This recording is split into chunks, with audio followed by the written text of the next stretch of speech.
The strongest Atlantic Ocean hurricane ever recorded.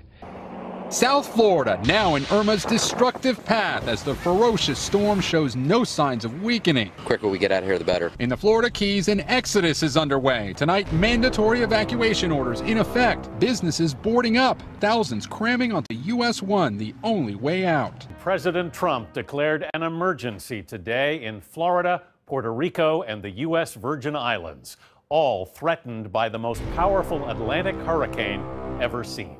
Irma, a Category 5, has already turned deadly on the islands of the Caribbean. The National Hurricane Center says chances have grown for a direct hit on Florida, possibly as soon as the weekend. This wall of wind and rain is only getting worse tonight as hundreds of Puerto Ricans are already in shelters and more than 200 tourists from this hotel have been evacuated out of their rooms and into a ballroom where they're expecting a very long night in the storm. Residents were warned to brace for the worst as the strongest winds in a century lashed Puerto Rico. Irma has already left plenty of evidence of its record-setting strength. Wind gusts topped 200 miles per hour, knocking out power as buildings collapsed and debris flew.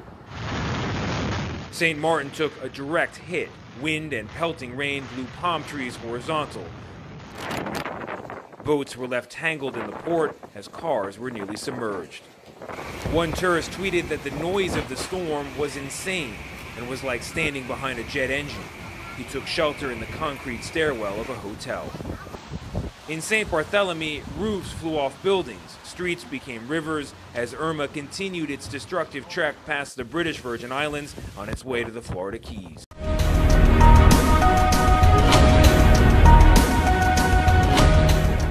Irma's new track has it threatening not just Florida, but Georgia, where they're sandbagging in Savannah. The Atlanta Motor Speedway opening its campgrounds for Irma's evacuees. In North Carolina, the National Guard is on the move. We are urging all people in North Carolina to be prepared for the impacts of Hurricane Irma. Like previous monster storms Hugo, Floyd, and Ivan, Irma is what's known as a classic Cape Verde hurricane formed off the west coast of Africa. They're typically among the most intense. This storm is bigger, faster, and stronger than Hurricane Andrew. Andrew sliced through South Florida and Louisiana 25 years ago, killing dozens, damaging 125,000 homes, and causing more than $25 billion in damage. With airlines canceling flights later this week and prices skyrocketing. Here we are in a little Sprinter RV headed down to Fort Myers, Florida. The Pryor family borrowed an RV and drove 16 hours overnight from Richmond, Virginia to Fort Myers to rescue 93-year-old Grandma Janet and her friend Beverly. And they're in. Tonight, they're among the millions desperately trying to escape the most powerful Atlantic storm in memory. Here are the headlines regarding Irma. Unprecedented power. We've had 185-mile-per-hour winds now for 24 hours. That has never happened before in recorded history. Long lines of cars snake around every gas station in South and Central Florida tonight as people tried to get fuel, anticipating gas stations won't be working with a week's loss of power after this hurricane. Although widespread reports are many gas stations have run out. That actually happened here about an hour and a half ago, but that's the best sight right now in all of South Florida, a fuel truck showing up, letting the lines form again. And as anxiety and worry and legitimate panic grow by the hour, if Irma slams first into Miami, that is 6 million people facing catastrophic impact. Irma won't be Eddie Pimentel's first hurricane. Scared? Yeah, I am. So, just like I said, just you hope for the best. And hopeful, yet still fueling up. This longtime Florida resident is heeding warnings about what is to come. The storm is bigger, faster, and stronger than Hurricane Andrew. While officials order mandatory evacuations for the Florida Keys and Fort Lauderdale's Broward County. Out of gas, yeah? Yes, sir. It's been very frustrating. I mean, it's chaos out there. Chaos amid dwindling options for escape. Gas stations are closing today in the Florida Keys. Rental cars are sold out and flights are in short supply. The last plane takes off tomorrow night and the seat may be expensive. According to complaints online, one-way tickets pricing over $1,000. Hurricane Irma continues to bear down on South Florida with impact expected beginning on Friday evening. Broward County's mayor is calling for a local state of emergency as the most powerful hurricane ever recorded in the Atlantic Ocean made landfall in the Caribbean. This video was taken aboard a plane traveling right through the eye of the storm as it intensified. And on the ground, winds blowing at 185 miles an hour in St. John.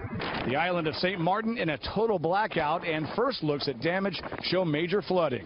In Puerto Rico, power lines and trees down, and officials there predicting some areas will be out of electricity for up to 6 months. Seems to be record-breaking hurricane heading right toward Florida and Puerto Rico and other places. Those places currently under a state of emergency. I cannot stress this enough. Do not ignore evacuation orders. Remember, we can rebuild your home, but we cannot rebuild your life. Governor Scott's words come as the Gulf Coast rebuilds after Hurricane Harvey.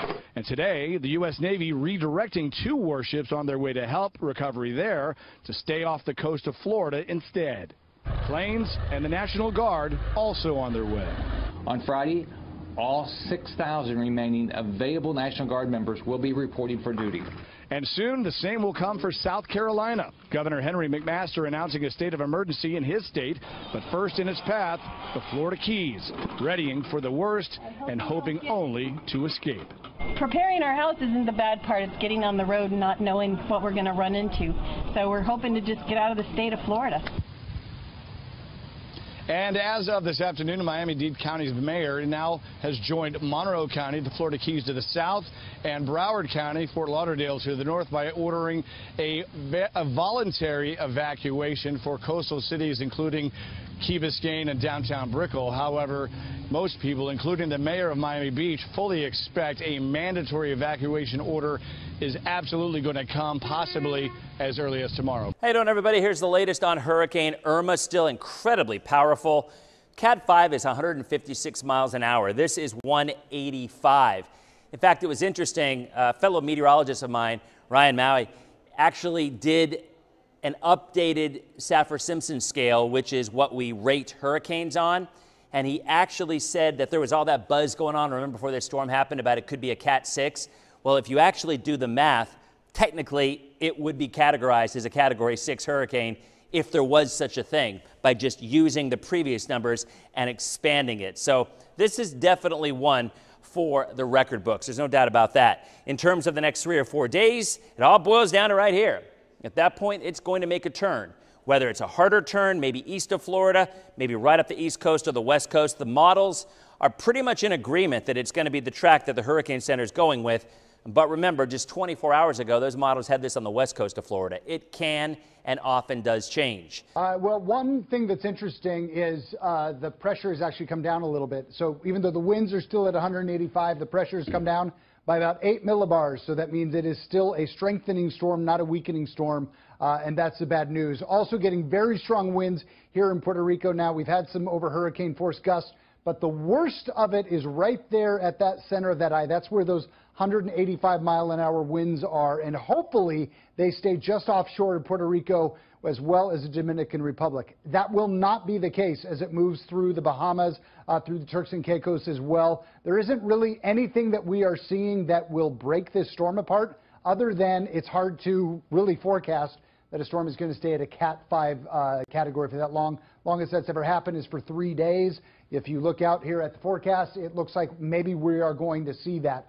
One other thing, Shepard, we're still kind of, if you take the split the cone, we don't like to do that because anybody inside this cone could see the center of this go. Keep in mind, hurricanes aren't points either. They are larger items or larger storms that impact a lot of area. But if you were to now split the center of this, that puts a Category 4 storm very close right here off the coast of Miami sometime Sunday afternoon. I am not saying that's going to happen, but it is a possibility here. Also could go a little bit off towards the east, and you'll also notice if it stays here offshore, we could have a Category 3 storm somewhere up around the Savannah, Georgia area, maybe over towards Charleston, but you'll also notice that transition there from Miami up towards the Georgia coast. That would kind of be a straight line going right along the coast. This is very similar to what we saw last year with Matthew, which was a storm that hugged the coast the entire way and eventually made landfall in the Carolinas. This is kind of a similar path We cannot say if it goes 20 miles one way or another still yet.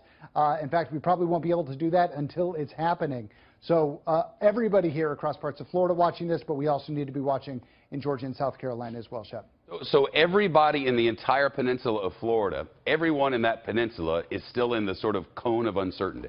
Certainly. It is very possible that this storm still kind of takes a little bit of a western turn here. What we know is going to happen is that the storm is going to make a right-hand turn. Where that happens is very difficult for us to say at this point.